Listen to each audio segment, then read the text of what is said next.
In our today's lesson, we shall be discussing about the hierarchy of hazard control and safety.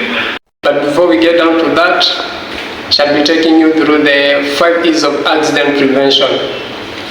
So if you have not yet watched our previous video under safety, you can go to our channel and get to watch so that we can get to move together. By the end of this lesson, we should be able to define what is an hierarchy, how did hierarchy came into existence,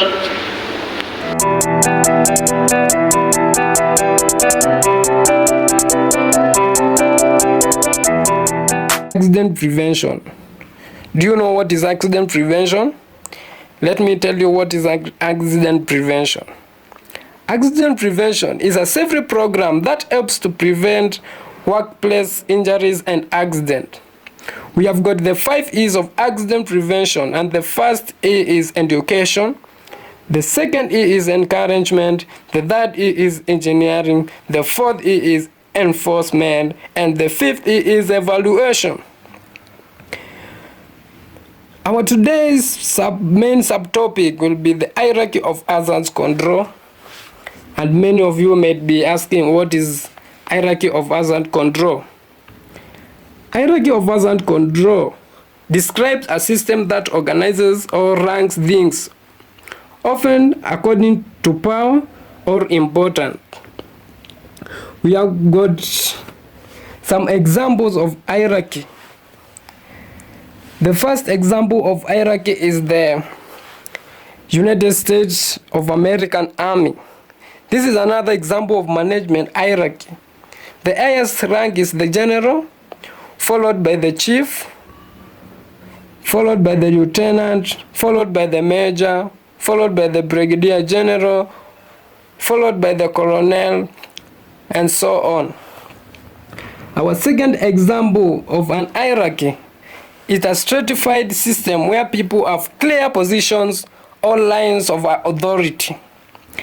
For example, this can apply in a school. This might include the head teacher at the top, the deputy, senior management, heads of department, teachers, etc. How did the hierarchy of control came into existence? Much like a variety of organization and safety topics, the specifically defined hierarchy of control process has been around for a lot longer than you may think. While the process of choosing effective measures may have been around for much longer, the official introduction of the hierarchy of control took place nearly 3/4 of the century. The prehistory system safety, the prior in the 1940s, safety consisted of basic trial and error.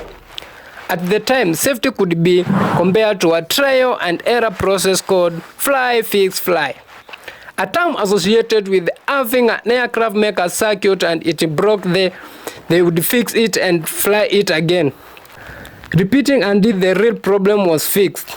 In the year 1941, the National Safety Council began to explore in depth the causes of fatal occupation accidents, noting that at the time, 2 out of 3 accidents have been both personal and mechanical causes. It was also around this time they were seeking a better way to describe effective controls.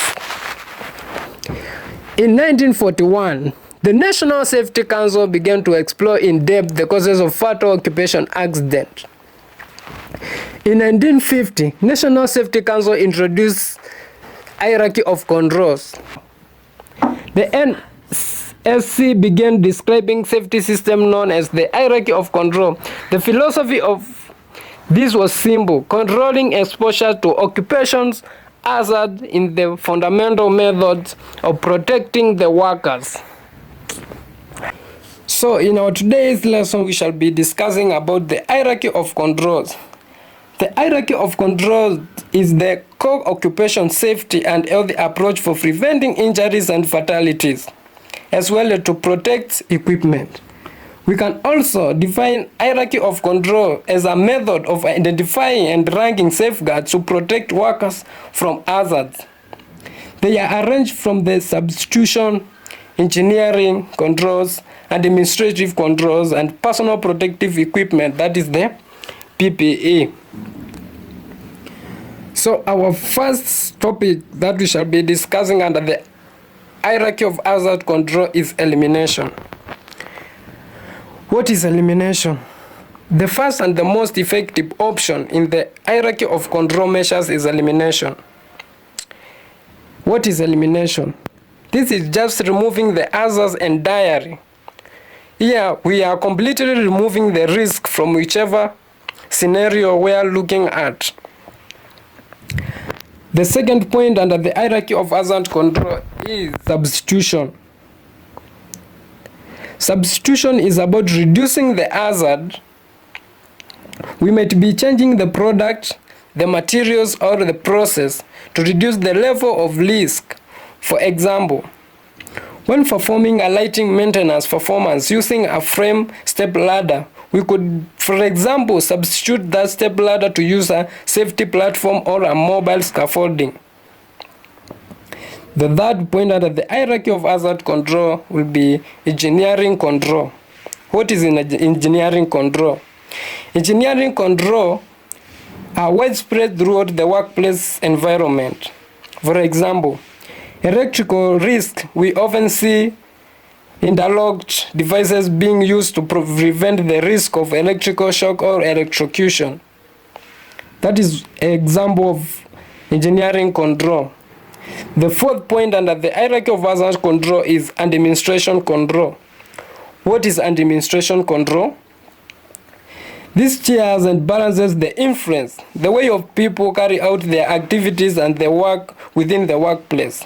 For example, whereby we can be introducing procedures in workplace to reduce accident. This is one of the most common examples of administration control.